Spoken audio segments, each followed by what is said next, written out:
I'm Sunil Rao, cardiologist at NYU Langone Health. Let's answer some questions from the internet. This is Heart Support.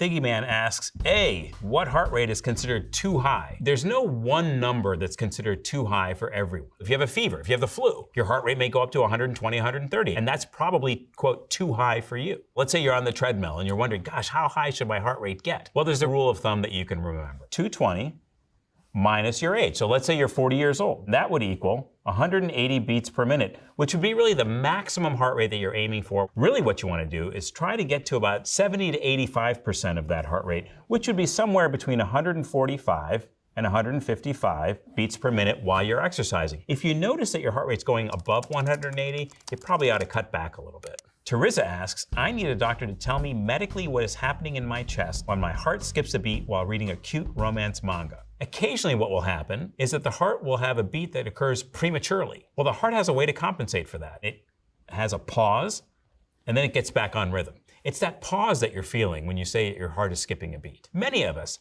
have occasional skip beats that happen. Maybe we had a little too much caffeine that day. Maybe we were nervous about a job interview, nervous about a first date. That's very, very common. But if you notice that your heart is skipping beats a lot, you may have what's called an arrhythmia. Arrhythmia is just a general term that said there's something wrong with the electrical system. Atrial fibrillation, atrial flutter, ventricular tachycardia. There are a whole bunch of other things that can be diagnosed very, very easily by getting an EKG. Okay, so next question. EKGs, how do they work? EKG is an electrocardiogram. Here's a normal EKG. All right, so why this is important? We all know that our heart is basically supply our entire body with, not just with oxygen, blood filled with oxygen, but also nutrients all throughout our body, and also push blood also to our lungs, where it can collect the oxygen blood and also remove the blood, let's say deoxygenated blood. So without our hearts, we cannot survive.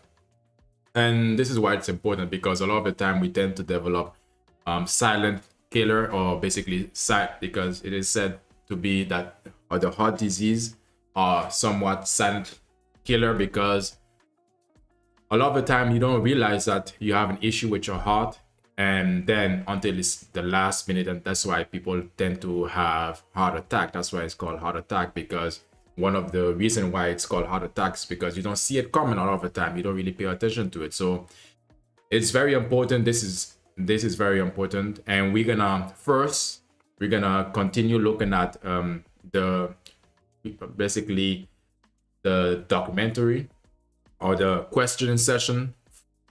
And then I'm gonna give you guys a few tips of what you could do, the things you could do, healthy habits you can perform to help maintain a good quality health in your heart. Yeah, so this is the reason why I need to bring this.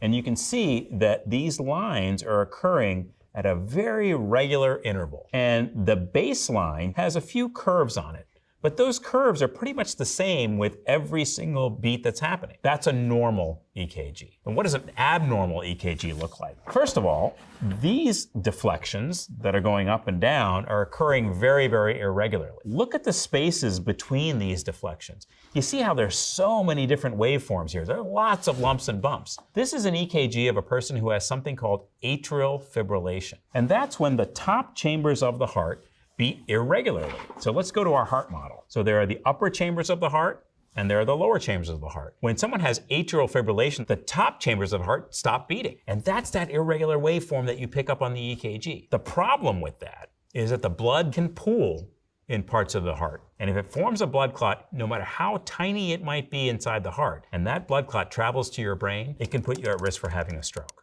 @Chicago CV asks, guys, I can hear my heartbeat without a stethoscope. Is that normal? It's very, very common to hear your heartbeat in your ear. So a lot of people can hear it when they're laying down and when they're going to sleep. You may even be hearing the blood going through the blood vessels in your neck. Some people hear it, some people don't. Yeah, I mean, that's called being sensitivity, because, I mean, really, like especially right now with my earpiece on, I can not hear my heart, but you can somewhat, I can somewhat hear the sensation of the beat.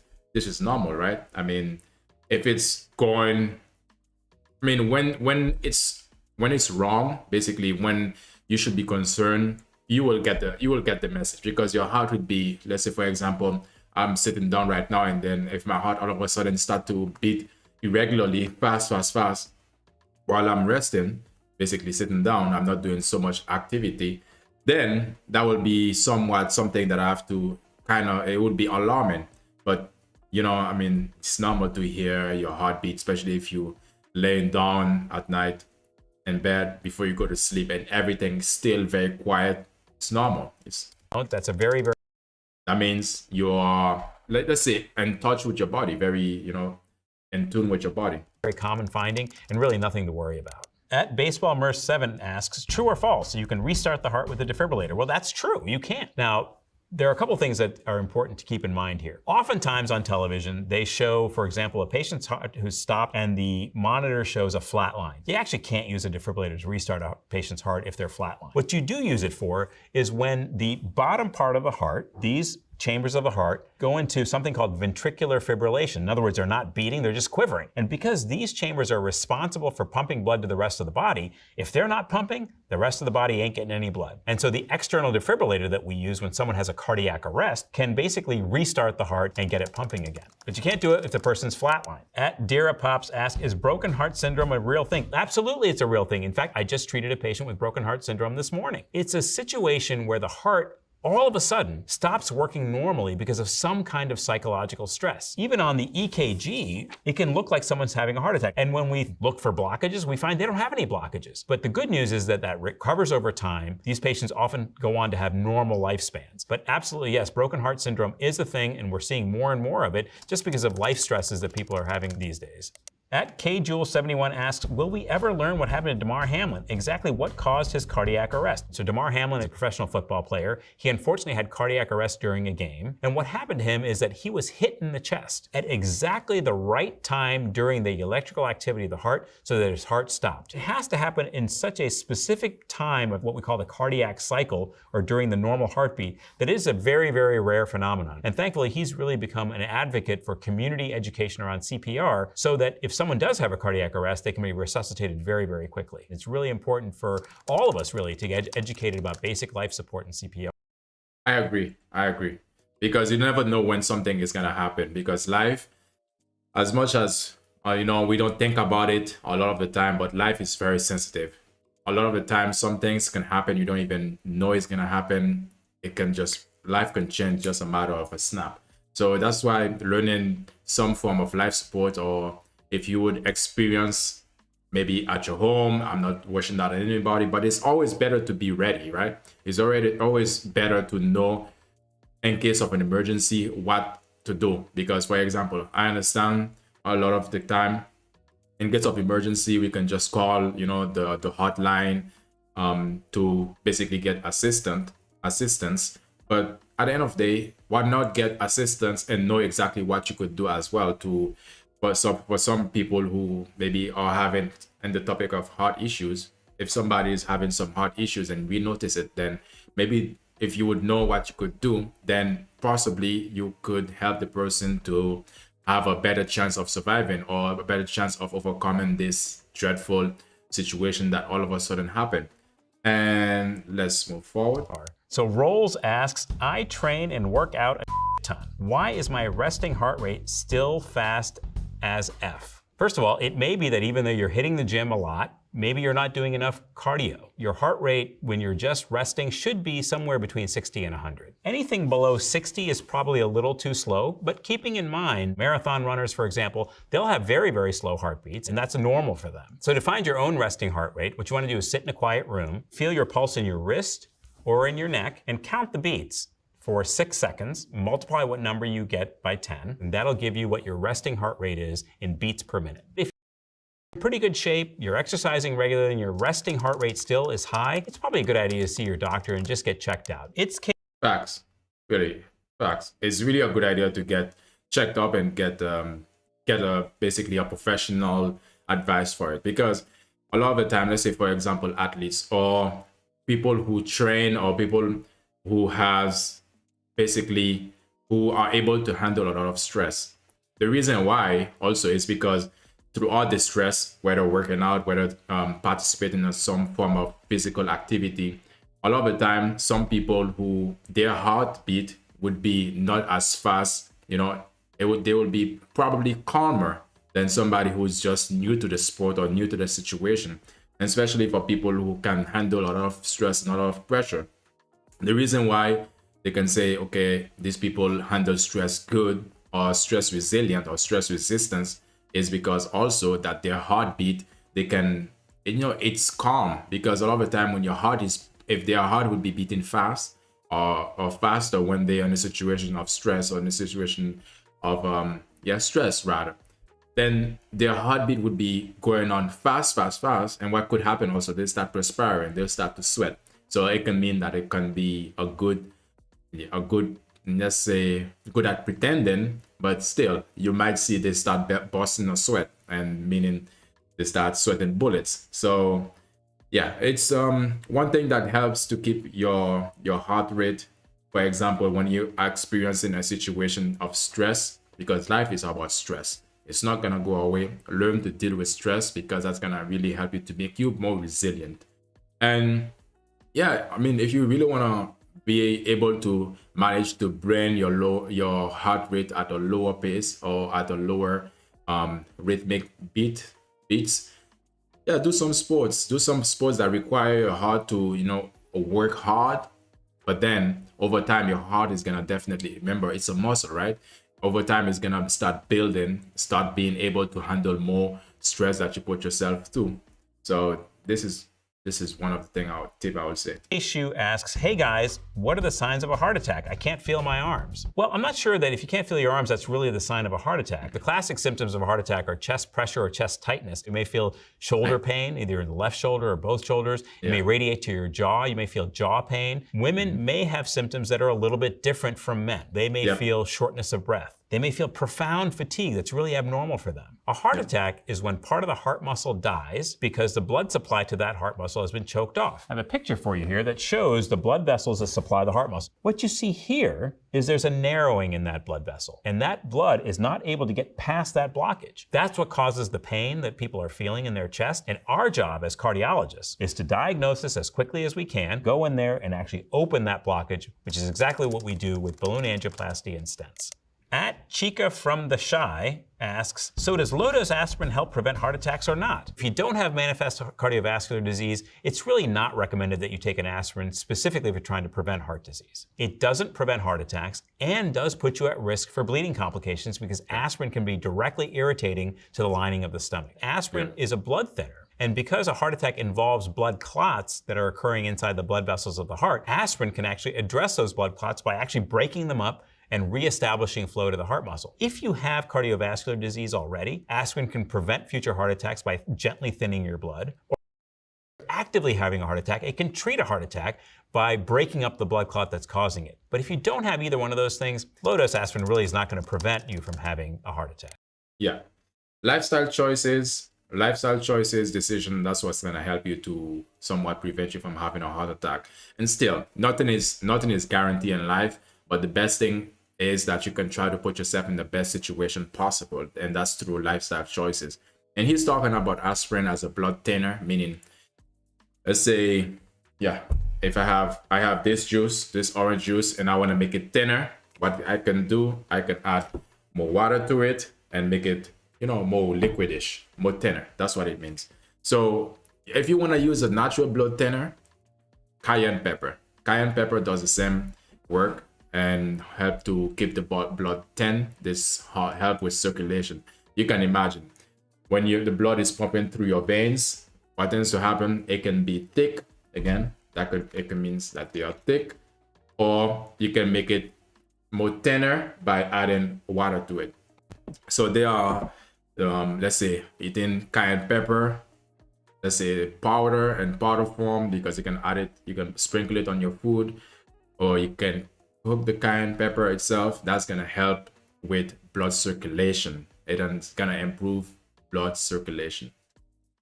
At Dogs Move Silent says, you get served this for breakfast. What's your reaction? My reaction is I probably didn't order this, but let's take a look at what's on this plate. Processed meats can be very, very high in saturated fat, but they also might be high in salt. So for example, the beans, which are a great source of protein and fiber, these beans might be from a can. And canned vegetables and canned beans do have a lot of salt in them. For most of us, salt is fine, but some of us do have what's called salt-sensitive hypertension. And minimizing the amount of salt or sodium in our diet can certainly protect you from developing high blood pressure. Eggs are perfectly fine for you. They're a great source of protein. Yeah, okay. I want to address the salt, what he was talking about. Definitely, you need to basically, as we grow, we need to limit the amount of salt that you're consuming because again, high blood pressure, some people, you don't know if your body, a lot of the time, you don't know how your body is going to react to certain things. It's best to manage it. It's best to do something about it than to wait until your body react to it in a negative way. And then, then you could say, oh, yeah, I wish I knew. So salt, for example, you need to definitely manage the amount of salt you consume by lowering it. And I do know a lot of the time, some people, they like to eat a lot of salt. But again, salt, if you take salt normally, and you'll have a piece of chicken breast, for example. You'll put the chicken breast on a plate without cooking, of course. Just an experiment for you. And you would, put the chicken breast on a plate and pour some salt on it. And if you look closely, you'll notice that the chicken breast or the salt is sucking out the moisture from the chicken. This is the effect of salt. Historically, salt has been used for preserving, let's say back in the days during the boat era, or let's say the discovery time, or trading times, like back in the 1800s, 1700s, or even maybe the 1900s. But you get my point. They use salt to preserve the food. We didn't have fridge back then, yeah? They use salt as a preservative because salt, and still nowadays, there are some countries who still use, let's say, for example, salt fish. They use salt is not normally supposed to be a preservative.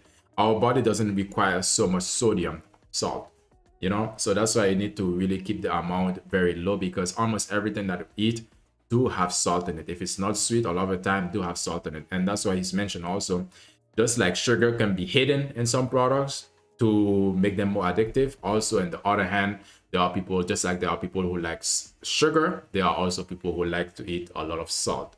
So if you are one of these person, you need to, check yourself and make sure you have, again, manage it before you, if anything, it's better to be safe than sorry. That's my point. And yeah, he's speaking about canned food. Canned food already have salt in it. So that's why a lot of the time, let's say, for example, kidney beans. I like canned kidney beans.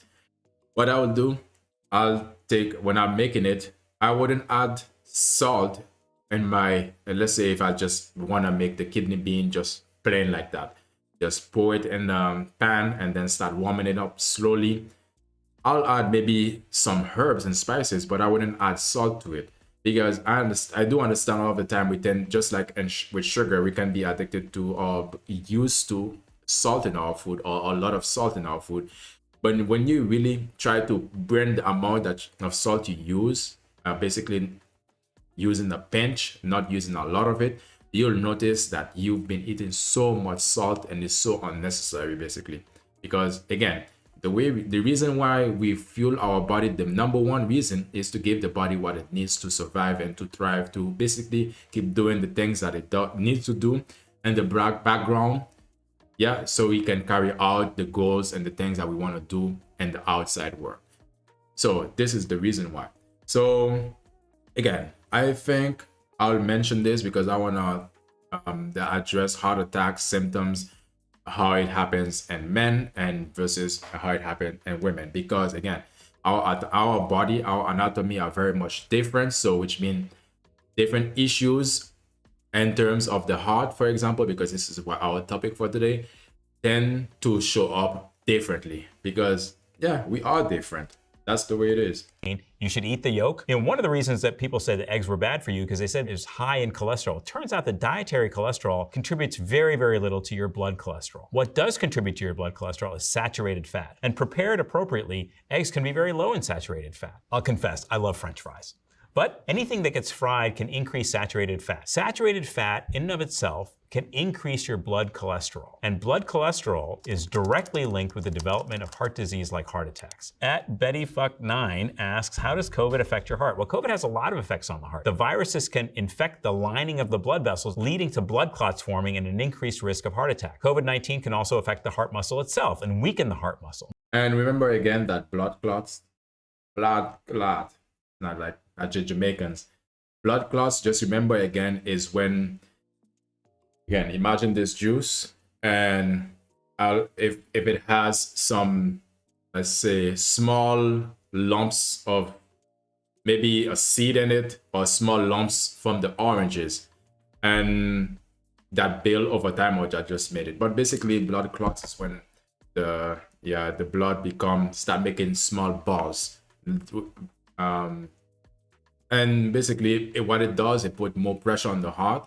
And as you can imagine, if the blood needs to flow through our system, it needs to be as liquid as possible, and it needs to have a good consistency. If it starts to have, let's say, different balls in it, or it's very thick, it not only that it makes the heart work harder, but at the same time, it put pressure on the veins because now they have to expand. They have to expand in some way, and that's why a lot of the time when they expand so much, they can tear, and then blood just starts seeping through outside of where it needs to be. Basically, blood going outside the boundaries of that the body is designed for. So this is the reason why. During the pandemic, we saw an increased risk of heart attacks. So it's really, really important to try and avoid COVID-19 and prevent it if at all possible. I'm glad it's like that's something way in the past, and don't come back anymore. The effing COVID. Batla G asks, a 45-year-old close relative has found 195% blockage in 2 arteries, and they're exploring options between stents and bypass. Can someone suggest what's less risky? Well, I'm sorry to hear that your relative's having issues. I certainly can't comment on their specific case, but let's talk a little bit about stents and bypass surgery and what they do. So a stent is just a wire mesh tube that's made out of a specific type of metal that goes inside the arteries of the heart muscle and props open blockages. It may be a blockage that's filled with cholesterol, for example. So the stent is this metal part, and it comes crimped on this balloon. And this red tip is the end of the balloon catheter itself. Once we position this on the X-ray in the right spot, we can use this device and push saline, which is salt water, and expand that balloon. What I'll do is I'll turn this device and push that saline into this balloon. There it goes. And it pops open that stent. I can then deflate the balloon and remove the balloon catheter and then leave this stent behind. So that's how stents work. But how does bypass surgery work? A surgeon will take blood vessels, oftentimes from your legs, or maybe from your arm, and attach them to the aorta here and put it into an area that's past the blockage. Think of it as a blocked highway. So if the highway is blocked, oftentimes there's a bypass that goes around it. Around 12% of the patients with atherosclerosis affecting the heart get bypass surgery. About 65% or so get stents. At CatGirlGale says, WTF is a cholesterol? Well, cholesterol is just a substance in your body that's all over your body. It's an integral part of the cell membranes that make up your body. But cholesterol also can float around in your body and cause blockages in the blood supply to the heart muscle, the blood supply to your brain, the blood supply to your legs. There are different types of cholesterol. There's good cholesterol and there's bad cholesterol. Bad cholesterol is the one you really ought to pay attention to. It's also called LDL cholesterol. That's the cholesterol that if it's too high can cause heart attacks and strokes. It's important to minimize the amount of LDL cholesterol that's measured in your blood. Exercise, minimizing the amount of saturated fat. There are some very, very good and very, very safe medicines that will allow you to lower your blood cholesterol. One of the more common medications for cholesterol is something called Lipitor. The generic name is atorvastatin. It's a very cheap drug. It's incredibly effective and has been shown not only to lower cholesterol safely, but also prevent heart attacks.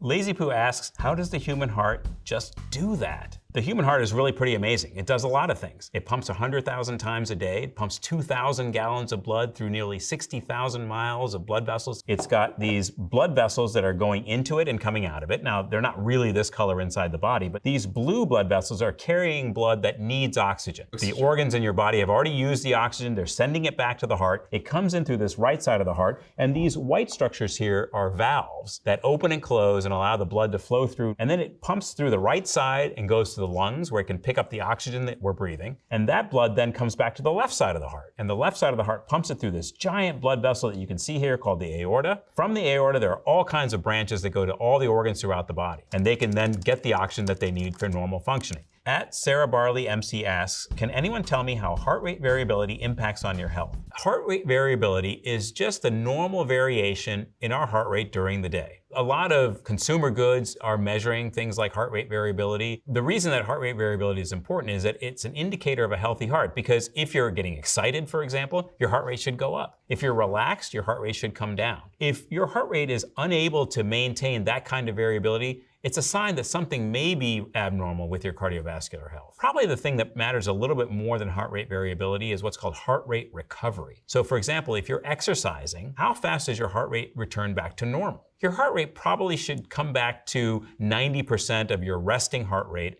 after you stop exercising within 2 to 3 minutes. If it's taking longer than that, you can actually improve your heart rate recovery by continuing to exercise. At Rosa Marie. Again, exercise, because it's about endurance. Remember, again, the heart is a muscle. One of the strongest muscle, I would say the strongest muscle in our body, because it has to, because the job that it has is so important. And not to say that other organs are not important. All of them, I see all of them have their somewhat same importance, but all of them are unique in their own way. So again, build endurance through exercising by strengthening your heart. So which means, and not only that, again, the LDL, the bad cholesterol that we need to stay away from. Marie asks, WTF is a heart murmur and why do I have it? Well, a heart murmur is just a sound that your cardiologist or your doctor hears when they listen to your heart with a stethoscope. Here's what a normal heartbeat should sound like. And if you have a heart murmur, that's an extra sound. So if you have aortic stenosis or a narrowing of the aortic valve, for example, that sounds a little bit like this. Some murmurs do develop when you're a child and they go away. You can hear the difference. You can hear the difference. I thought it was gonna go like Latino, ding, ding, ding, ding, ding, ding, ding. But you can really hear the difference between normal murmurs you may not have until you get older. As we get older, our heart valves, they're just a little bit stiffer than when we were younger, and that can cause a heart murmur, but again, it's completely normal in that particular setting. At Edie McLevin asks, how do pacemakers work? So your heart itself has pacemakers. The muscle of the heart has in it electrical fibers, so it can continue to beat regularly to pump the blood to the organ so that they can get the blood that they need. Sometimes, as we get older, for example, those pacemakers stop working, and we have to put in what's called an external pacemaker. This is a pacemaker, and as you can see, it's very, very small. These wires will plug into this pacemaker battery, and it goes just under your skin on the left side of your heart, and then those wires will actually go inside the heart. The pacemaker itself will take over the pacing function of the heart. It will actually send out a regular electrical signal through these wires, and those wires will deliver that electrical signal to the heart muscle itself and allow the heart to beat normally. At Carper G64 asks, how do fit athletes have heart attacks at 23, yet people drink, eat badly, and live to 90 plus and never have a heart problem? The reality is, some of heart disease is determined through genetics, and we can't choose who our parents are, and heart disease does run in families. Some of the reasons why a young person could have a heart attack could be because they have some genetic issue with their cholesterol, something called familial hypercholesterolemia. That just means that there's a genetic abnormality that makes their cholesterol really, really, really high. There are some other very rare conditions, something called spontaneous coronary artery dissection, where the linings of the blood vessels that supply the heart muscles themselves tear, and that can cause a blockage in the blood flow. Those are really unusual circumstances, and really for all of us, we should be following a healthy lifestyle.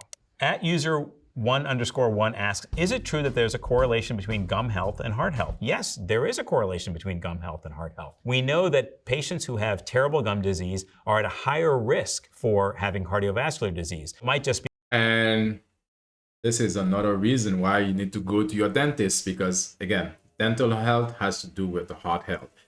And a lot of the time it's not being talked about, but we need to basically keep flossing, brush your teeth, and yeah, keep good oral health because it's very important.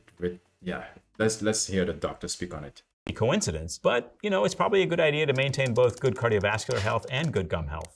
At Irene Chosen asks, what diet is best for reversing heart disease? There are some studies that suggest a plant-based diet can reverse heart disease. The downside with a plant-based diet is it can be very, very difficult to follow and adhere to. But there are some principles that are important to follow. I mean, it's very difficult to follow. You gotta choose your battle. You wanna you wanna live, or you want life to be easy? Because sometimes, we don't always have the choice. Sometimes the choices are made for us and we just have to go with it. I mean, if it's hard to follow, I mean, everything can be hard. Everything can be hard, especially if you've been eating a certain way for all your life and then all of a sudden you have to make a change due to your health condition. Of course, it's gonna be hard, but is it necessary? Do you have to do it? Yeah, I mean, your all our lives as adults, all our lives are dependent on us, and it really depends also on the choices that we make when it comes to the care or not. So increasing the amount of fiber in your diet is really, really important. Try to make sure that you have 4 grams of fiber for every 100 calories that you're eating. Fiber help movement, help to create movement in our body. That's one of the reasons too.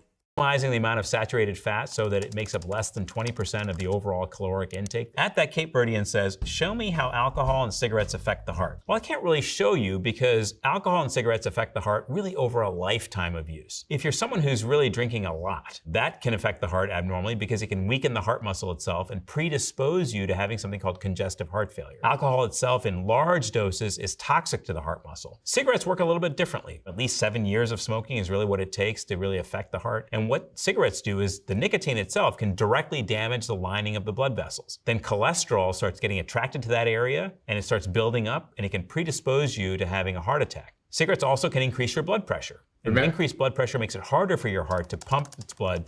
Remember again, predispose mean put you in a position, is like putting you in a position. I don't know if anybody know, but predispose put you in a position that are more likely that something is gonna happen to you.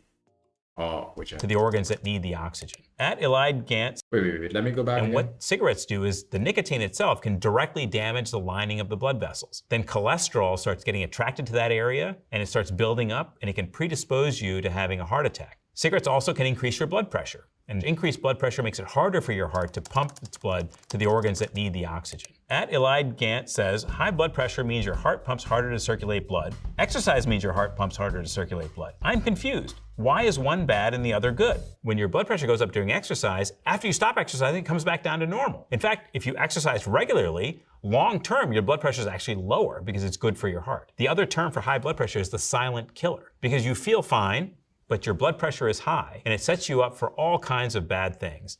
A stroke, it can lead to heart failure because your heart is pumping so hard and eventually just sort of.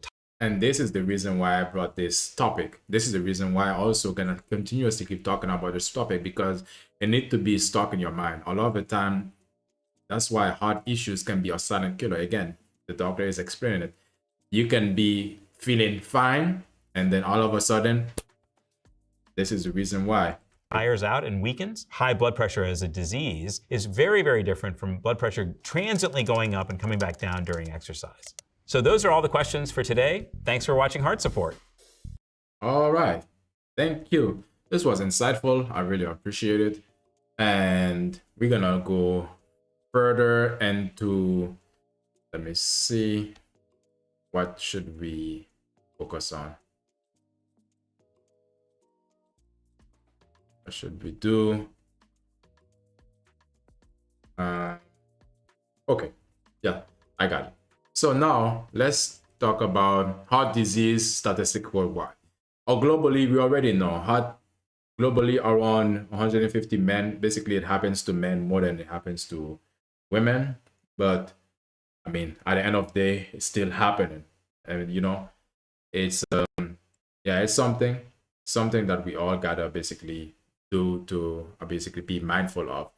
And I wanted to look at this, because we were talking about it earlier, how there's a difference between heart attack symptoms in men versus women. And this is by American Heart Association. Okay, let's start with the ladies. Ladies first. All right. So nausea or vomiting, jaw, neck, and upper back pain, chest pain, but not always. And these also, because nausea or vomiting, you have to really, a lot of them has to come in clusters, meaning that they come in groups. It's something that happens like a ceremony, something that happen together. So pain, or I think I'm here, pain or pressure in the lower chest or abdominal, lower chest, it could be here, and shortness of breath, fainting, indigestion, extreme fatigue, because again, your heart is not doing what it needs. Because remember, we breathe in the air, but that air that we breathe in and that air that we breathe out does go. It don't just, the air don't just go from our, the air don't just go from our lungs throughout our body. It goes in and in our lungs, and then it goes through the heart, and the heart, and it mixes with the blood, and the heart pump it everywhere.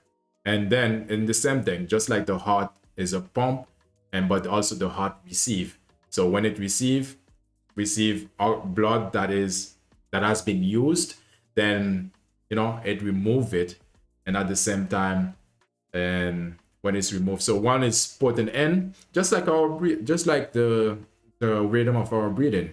We breathe in and we breathe out, and the heart does the same. It pumps blood to the body, and also the blood is being pulled from the body or from different areas of the body. So extreme fatigue, indigestion, all of this is a lot of sign for the ladies. And for us men, it's just a few of them. Nausea or vomiting, that these things happen all of a sudden. So let's say, with all situation being normal, you just, for example, normal, and you don't feel nothing, and then all of a sudden you start feeling nausea and vomiting, that'll be like, okay, that's weird, right? So jaw, neck, or back pain, a lot of it, jaw, neck, and back pain, all of a sudden. Squeezing, chest pressure, or pain, like a lot of the time, that's why the majority of the time, the famous picture that identify or that shows when a heart attack is going to happen, you most likely see people, they are, a lot of the time like this, squeezing their heart, squeezing their heart, and putting their hands in their heart, basically, because that's where you feel the pain, the pressure on your chest area. Shortness of breath. Again, shortness of breath is definitely gonna be a situation that takes place. Something really information for you guys to know if it happens, and what to look forward to, or not look forward to, what to expect, basically. All right, we're gonna move forward with, we were talking about also the good cholesterol and bad cholesterol. All right, we can see here, bad cholesterol a lot of the time is just basically, the key here is to know bad cholesterol tends to be fast food. Majority fast food, high caloric food, and junk food, and these food here, for example, the apple, all of these have a lot of fibers in them. These are good cholesterols. And let me see, tips to lower, let's say tips to lower LDL, basically tips to lower bad cholesterol. Let me just zoom in this a little bit more. I don't want to go too much. I don't want to go in. Okay, I'm gonna start here. Move your body daily. Move your body daily. Even if you have to go for a walk, basically try to keep your, something that exert or put some activity, make your heart work, make your blood pump, make your body warm a little. I'm not saying a little mean that's all you have to do, but I'm just saying, like, it's not every day for some of us who can move. Well, you can move every day, so there's no excuse. Reduce stress. I'm right here. Yeah, stress. There's a lot of ways you can reduce stress. I mean, we can, yeah, a lot of ways. The first thing you can do, the first thing if you want to reduce stress, of course, the first thing is to eliminate the source of the stress if you can. But if you cannot, you learn to manage it. You know, learn to not let the stress basically get too much of you. Yeah, there's a lot of methods. If you guys really want me to focus on a video or your content about stress relieving, I can definitely do that. It needs to be let me know in the comment section. Take prescription medication can definitely increase, heart issues because a lot of medication tend to, side effects. Side effects is a real thing. Eat a healthy diet. A lot of this, as you can see, a lot of these are full fiber, whole grains, or just complete food, not fast food. Avoid fatty food. Fatty foods, I mean, although they are tasty in the mouth, that's as far as it goes. Just in the mouth. This can be not as tasty as that, but for some reason, I mean, okay, let's don't smoke. You already know that, but I want to focus on these, the food, because the don't smoke, that's in and out. Or if you can do it, basically manage your smoking, manage it. Yeah, manage it. So, but I wanted to talk about the food because the food and taste is, yeah. For example, yeah, a lot of the time some people think healthy food is not tasty, but that's because you are so hooked into fatty food because again, you are used to what you tell your body to get used to because your body just listen. I mean, who's the boss here? You are your body. So, a lot of the time people want to be the boss of other people, but then they're not even the boss of themselves. So first you gotta be the boss of yourself and help yourself in these sort of ways. I think that is basically clear. I wanted to focus on this part because one thing is for sure when it comes to heart disease, or let me put it this way, almost every health issues, there are different races or different ethnicity or race. I'll just keep it like that. Just different races have a certain group of issues or health condition or health issues that they most likely to be suffered from or that they most likely would get, and which mean our body and are individually a per group. Let's say if we use race as grouping people, that's what we use it for, to use different groups that could be helpful. And heart issues. Now, the majority of the time, high blood pressure that has to do with that hypertension that has to do also with heart issues. It tends to happen more to my complexion, my type of people complexion, but also Asians, Asian or how you call them, more brown skinned people. And 59% of black adults have hypertension. This is the highest prevalent among all racial and ethnic groups. So basically it tends to affect us the most. Our heart are not, it might be strong, but maybe the better way to put it is that our heart there's a lot of different things that damage our heart even faster or even more. We are here.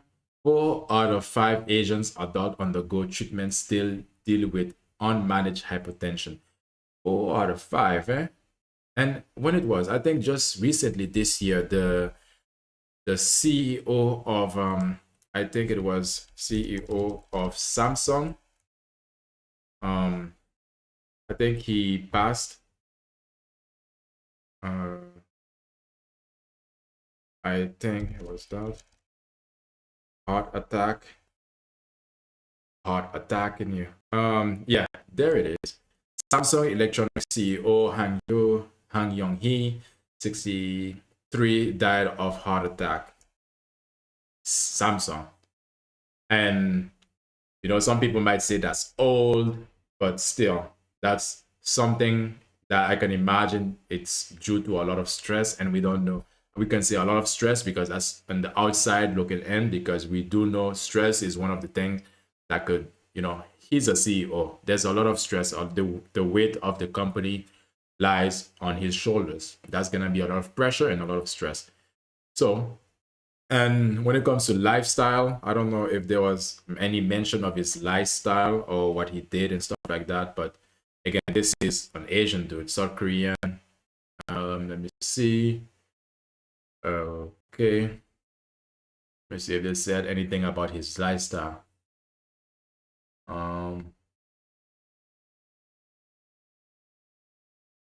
I don't think they would say, they would mention it, because probably they just try to keep all his, protect his image basically by keeping everything, yeah, in-house. So we are here, Asians, well, my complexion, excuse me, black women are twice as likely as, okay, we don't need to do, I mean, we can do comparison, but at the end of the day, still an issue. We still, I don't know why they, yeah, we're still part of the same group.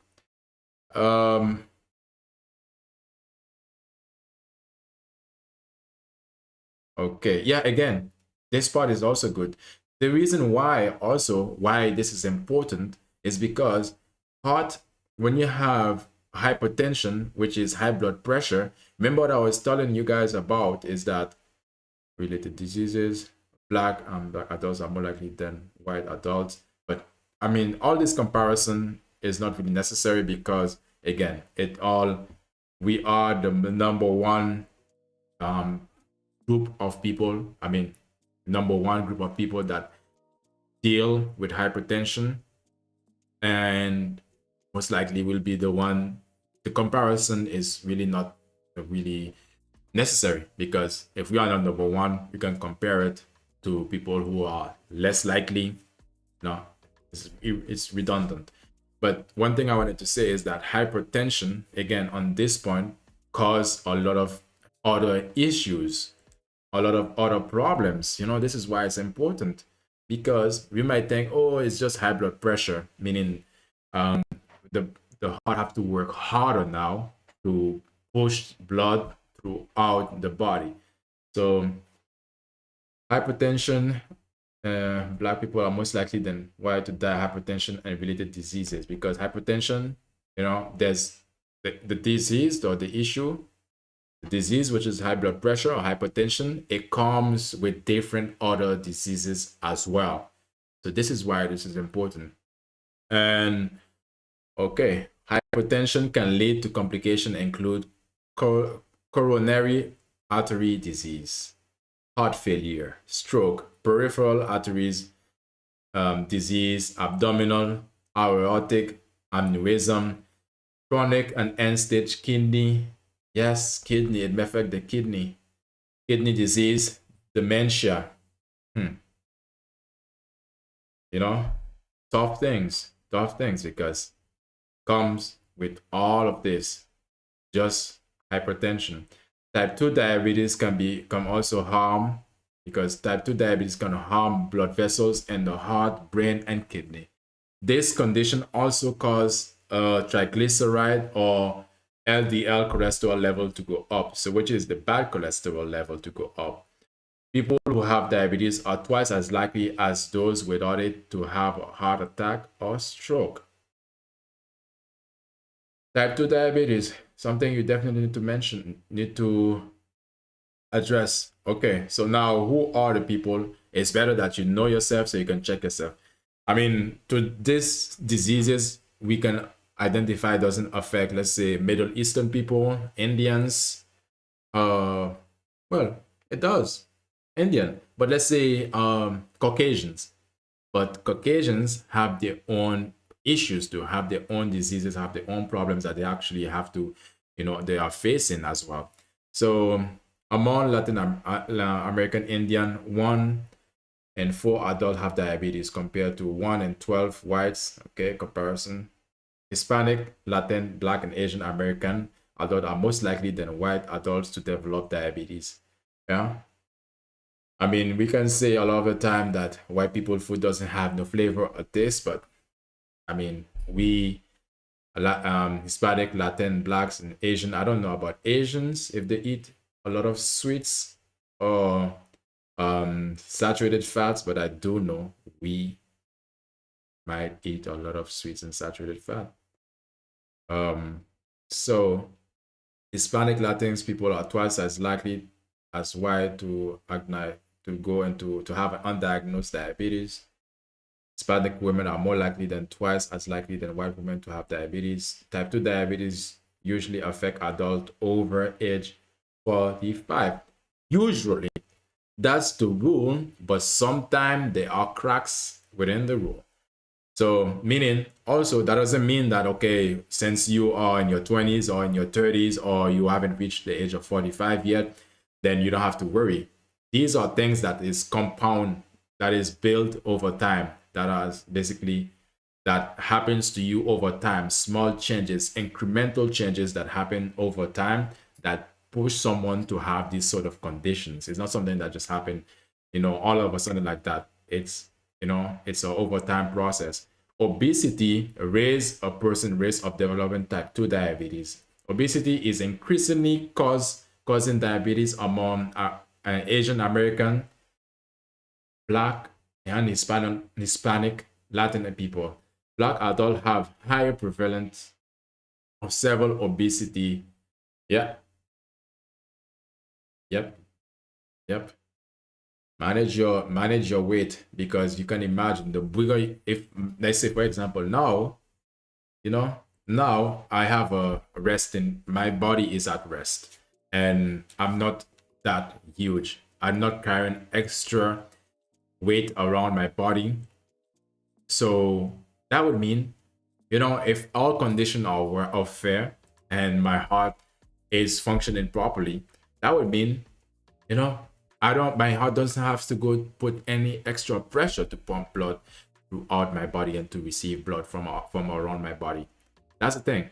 But if I will put on more excess, body weight now, I'm not talking about pure muscle, I'm talking about excess body weight, then now your heart have to work harder.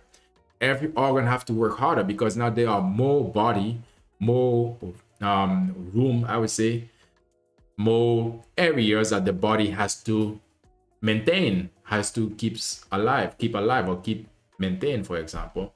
I think that's good enough. So, which ethnic group has the highest rate of heart disease? Okay, all right. Black men have 70% have a 70% higher risk of heart failure compared to white men. But let's just say black people or bad complexion people, we are, when it comes to heart issues, we are at the top. Black women have 50% higher than white women. Black adults are more than twice as likely than white to be hospitalized for heart failure. They also spend longer in the hospital. The bottom line is, all of this is gonna be us, our complexion. The bottom line is that when it comes to heart, we have a disadvantage. So which means we have to work harder, do things, put more focus on maintaining good condition for our heart. So how do we maintain a healthy heart? This involves a combination of regular physical activities, a balanced diet, stress management, we talk about that again already, and avoid harmful habits. So we're gonna talk about some activities, some tips I'm gonna share with you guys that can help to promote healthy heart. Yeah, I did some research before this and compile a list of different things you can do. Cardiovascular exercise or aerobic exercise, because it strengthens the heart and improves circulation. These are the things that you need. Your heart to be strong and improve circulation. This is the physical part of it, yeah. I mean, let's say the more movement part, because the nutrition is also a physical part, but it's quite different. It's nutrition.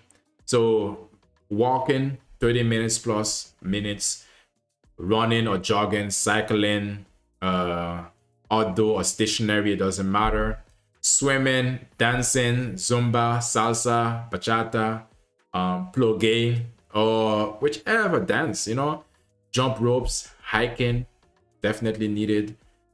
All right, number 2, strength training.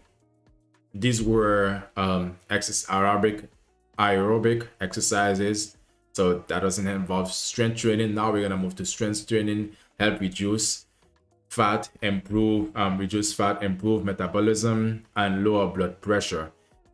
Body weight exercise, push-ups, squats, because and lunges, resistant band workout, weightlifting, all of these. So basically, there's no excuse. You need to keep moving in order for your body to get stronger. Because a lot of the time when we stop moving, our body just become frail. Just like we become frail. That's something we need to, wait for when we are older. Wait for our time, not right now. That's right now. We need to live life with vigor and energy and just keep going, keep moving. But don't let this stress you out. Don't overdo it. Don't overplan, overdo things. Put your schedule or put so much thing in your agenda that it becomes stressful for you to do the things that are gonna be helpful to you. Yeah, don't over exert yourself. Do what you like. It has to be something. It will be ideal if you find what you like. I've given you a list already, and yeah, just go and do it. So the third activities you can do is flexibility and relaxation exercise, because by reducing stress, which is crucial for heart health, because you don't want to put stress in your heart or in your body, because unnecessary stress is not necessary. That's what it is. Yoga and improve circulation and lower stress, because your body, a lot of the time when you stress, you become tense. Everything becomes tense. While you're supposed to be at rest, you just, you become tense. Yoga can help basically to, just relax. Just relax. Calm down. Tai Chi is another one. That's something, you can do it later down in your life. Because the majority of the time is older people who tend to do it because, Tai Chi. But still, it's not an older person, workout. But I'm just saying it's just more, slow movement and all of that, gentle movement for blood flow. And if you are young, you can do something that is more, more intensive. So that's what I mean. Stretching, prevent stiffness, improve mobility. Every time you go to work out or before you start working out, all of the time they say, oh, it's not good to stretch before your workout. It's best to do it afterwards, and stretching doesn't, provide any benefit for your workout, or when you stretch, you are more likely to get injured. I haven't experienced that. And every time I've been working out, I've always been stretching. I'm not trying to I don't want to get injured, but all I'm saying is it's better that you stretch before and then do it afterwards, because things keep changing all the time. When you're gonna go play any sports, definitely you want to do some stretch afterwards if you can, but officially you need to get warm up. And if you're moving, let's say for example, I remember when Cristiano Ronaldo used to have, I think he had hamstring injuries. Let's say if you have to move and your body is all stiff, are you gonna be nimble to move enough? It's about nimbility. It's about moving with grace. Yeah, so your body needs to be loose. And you need to get loose. If you're gonna be dancing as well, you don't want to be dancing like a robot unless you're doing the robot dance. So that's something different. So daily lifestyle habits. Number 4, take the stairs instead of the elevator. Something to keep to get your heart rate, beating or higher than the resting. Because right now I'm in the resting phase of my heart. Basically, I'm sitting down, chill. So my heart is beating at a chill rhythm, but sometimes you gotta get your heart rate higher. Don't be lazy, because forget laziness. Do this for your internal organs. Do this for your internal, because already we are doing a lot of different things for the external part. Do these things for the internal part. walk or bike for a short commute. Yes, do it. Stand and move, and don't listen to walk and bike. Don't listen to people who are always trying to, flex and about, oh, everything car, everywhere you want to go is car. Like, seriously, it's better, be smarter than that. If you have a car, good. You don't have to, be doing everything with it. You don't have to be going everywhere with it, especially if it's a short distance, Yeah, if you don't have to take the bus, you don't have to take public transportation. Use moments that you can, every moment that you can, every small moment that you can, to do something for yourself, because it's always about self-love. These are things that you can do also for self-love. Okay, 1 hour mark, we're gonna go faster. We have like 3 more. Heart health diet. Okay, we already know eating fruits, vegetable, whole grains, nuts and seed. Choose lean protein, fish, chicken, legumes. Consume healthy fats, avocado, olive oil, fatty fish. Limit processed foods. We already shown the bad cholesterol food. Salt, limit salt, sugar, and trans fats. Basically fast food, a lot of it. And if you can, or just basically, for me, if I'll go and eat fast food right now, which is something I would do rarely, and if I do it, it's because I'm with somebody, my girl want me to do it, or my girl wanna, girls. I mean, if you're a man, you have a lady in your life, sometimes, yeah. So yeah, I'll go play sports afterwards to sweat it out, to sweat, to basically to burn it, because a lot of the time process. I mean, that's for more advanced people. Not saying that you're not advanced, but I'm saying that it's better to keep it like this than to give you guys too much information that could cause confusion. Stress management, we already talked about that, but we can do meditation if you're feeling that you are too stressed, deep breathing, which lower blood pressure, because a lot of the time you can use your breath to bring your body down, to bring the stress level down, because a lot of the time, again, you can be breathing like hyperventilating, or breathing at a faster pace while you are all at rest. If I wasn't running, if I'm sitting down, like ever since I started this stream, and all of a sudden I start to breathe like this, you would think like, okay, why is this guy doing? Like, something would be wrong. Like, what's really going on? So sometimes you need to take some deep breath that helps you to reconnect in the moment that you are right now, and helps you to lower your blood pressure. And we want to definitely get sleep, adequate sleep, because when you don't get enough sleep, your blood pressure goes high and stays high.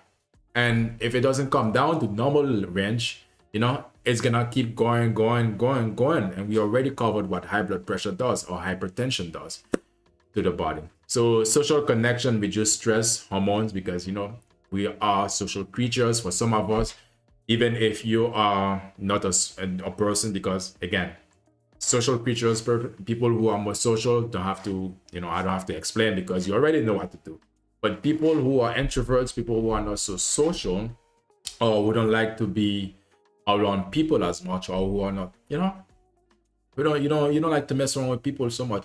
Sometimes, just try to put yourself out there where you can be around people, you can interact with people, because put in your mind that you are doing it for your stress management. Put that in your mind. Sometimes if there's like an event, it's gonna be a lot of people, and you don't like, yeah, I understand you don't like it, but it's not, sometimes you have to do what you don't like for a greater good, to keep, sometimes human touch is very important. So by shaking somebody's hand, by, hugging someone, or being part of a crowd, just feeling people just bumping on you, because all of that is energy as well. It creates some form of energy. So again, we want to avoid, the last thing I want to say, avoid harmful habits. You already know, I already covered them. Avoid prolonged sitting, take a break after every hour. That's why I wanted to keep the stream lower than 1 hour. But sometimes you gotta get up and stretch, or you gotta keep moving. So limit alcohol, because alcohol is over time, everything, well, not everything, limit alcohol or stop it. If you can, stick with wine if you must have alcohol, and manage it. Basically manage it. If you're gonna drink alcohol, if you feel, because a lot of the time, a lot of the things that we do is because we are social, or because we are part of a group, or we are being doing it just to be socialized or to socialize. So I mean, you can have control of it like that, but again, when you do socialize, don't go overboard. Take small sip if you have to. You gotta finesse, because I mean, you gotta finesse yourself into good health also sometimes. So I mean, people can pressure you to drink. That was for college days. Leave that behind, and do different, because this is a different chapter. If you are in college also, it's not necessary, because the more you drink, the more it will make you black out, or can develop alcohol poisoning, and then you might miss out on everything. Miss out on the things that happen at the party or the event that you were in, and basically you just missed out, and the only story that you have is that, oh, I was so fucked up, damn, I didn't remember anything. Like, seriously, that doesn't sound like a successful story. That doesn't sound like something that a winner's story. That sounds like somebody who just who didn't know their limit, or who couldn't control their limit, or who didn't know how to go when they are going overboard. So drink responsibly. That's always the case. Drink responsibly, because you don't want to be basically over consuming these things, because again, for what? I mean, quit smoking if you can, or manage it, and as much as you can. And a lot of the time they say if you are smoking, and people who doesn't smoke, who doesn't exercise, or who doesn't carry out these activities, certain activities that I've mentioned here to basically take care of their health, a lot of the time, people who doesn't smoke, they can develop issues, then you get what I mean, right? So basically, if you can't quit something, or if you don't want to quit it, or if you like doing it, sometimes it's about doing something that you like also. It's not about the fact that you're thinking, I mean, you already know sometimes that it's bad, or you already know that it's not helpful, meaning, but sometimes you might like it. All of us we are entitled to our guilty pleasures, or if we want to call it like that. Sometimes we are entitled to do some things that that break away from the normal routine. And for some people, smoking can be a way of a ceremony of socializing, for example, bringing down the pressure, for example. But again, if you're doing it a pack a day or more than that, then you can imagine that's not using it strategy. There's not much strategy right now. It's more like excess, going overboard, and that's when you can run into serious problem. By incorporating these activities into your routine, you can significantly improve heart health, reduce risk of cardiovascular diseases, and enhance your overall well-being. If you would like a personalized plan based on your fitness level, let me know. All right, I think that was about it. That was quite informational and bringing forth awareness. And again, just if you're number my complexion or brown, that doesn't mean heart issues is not something that you can suffer from. Because again, if you're not doing all of these things that I've mentioned here, Caucasian people do have heart attack too. Yeah. So basically, it's better to be on the good side, or safe, or I wouldn't say, because safe can be some boring sometimes, strategic, I would say.